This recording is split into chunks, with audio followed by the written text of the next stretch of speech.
इस कारोबार को करते वक्त किन चैलेंजेस का सामना करना पड़ता है? सबसे बड़ा जो मसला आ रहा है वो आ रहा है कस्टमर एंड से। मैं आपको एक बात बता दूं, उन्हें जो प्रॉब्लम आती है वो आती है क्वालिटी की। कस्टमर्स को DTF प्रिंटिंग, चूँकि जाहिर सी बात है इस मार्केट में बहुत सारे लोग हैं, hundreds and thousand of people are there जो कि इस बिज़नेस को कर रहे हैं। बट प्रॉब्लम ये आता है, सबसे बड़ा वो आता है क्वालिटी का। क्वालिटी मेन इशू है जो कि कस्टमर फेस करते हैं। प्रिंट्स लग नहीं रहे, लग रहे हैं तो जल्दी निकल रहे हैं, ड्यूरेबिलिटी नहीं है, ख़राब हो रहा है, और कलर इश्यूज़ आ रहे हैं और दूसरी चीज़ें। ये एज अ कस्टमर, ये हमारे पास बहुत सारे ऐसे कस्टमर्स आते हैं जो कि कहीं से लो कॉस्ट प्रिंटिंग करवा ली, 4 पैसे बचाने की खातिर कहीं कोई सस्ता काम करवा लिया या कुछ कर लिया।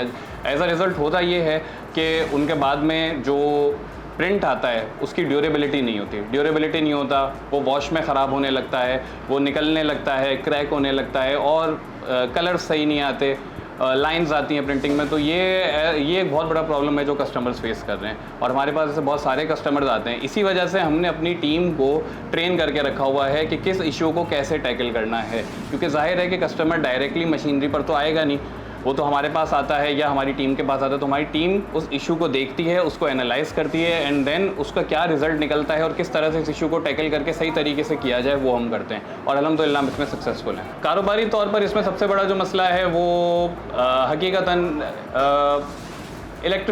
इलेक्ट्रिसिटी मेन इशू है, क्योंकि ज़ाहिर मशीन अपने आप में एक अच्छी खासी इलेक्ट्रिसिटी कंज्यूम करती है, और secondly AC every time necessary है। तो उस वजह से जो सबसे बड़ा चैलेंज है वो तो यही है कि इलेक्ट्रिसिटी एक्सपेंसिव होना जो है वो हमारे लिए बहुत ज़्यादा प्रॉब्लमेटिक हो जाता है। वो हमें बहुत बड़ा चैलेंज जो है वो इलेक्ट्रिसिटी का ही आता है सबसे पहले, बहुत ज़्यादा कॉस्ट इफेक्टिव हो जाएगा।